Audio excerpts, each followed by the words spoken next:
Oh, dude. This is a short video today, so I think we can skip the intro. Nah, screw it. Let's do the whole intro. Oh, dude. What's in that bag over there? Dude. Why is he being so dramatic?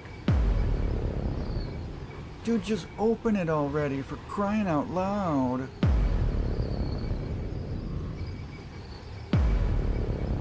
Man, what's in the bag? Anyway, I thought today we'd check out a very simple item that could get you out of a jam if you have an older GM vehicle.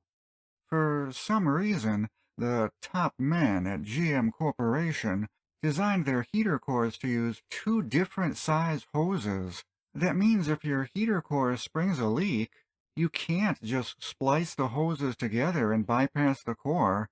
That is where the Dorman 5/8 to 3/4 heater hose connector comes into play.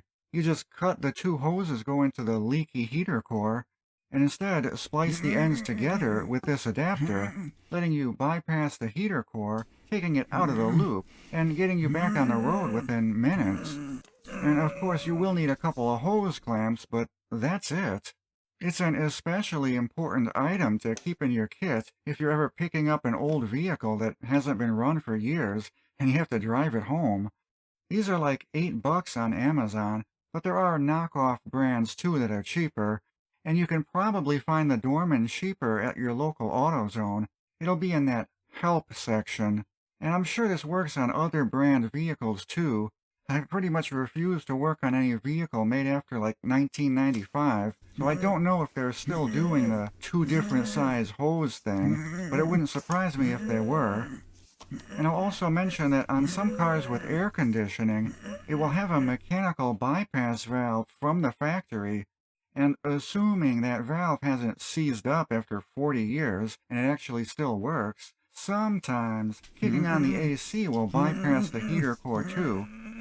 There's still a few more items in my bag that we haven't covered yet, so you'll have to sit through that intro a few more times at least. Stay tuned for that. Thanks everyone for watching. See you later. Bye.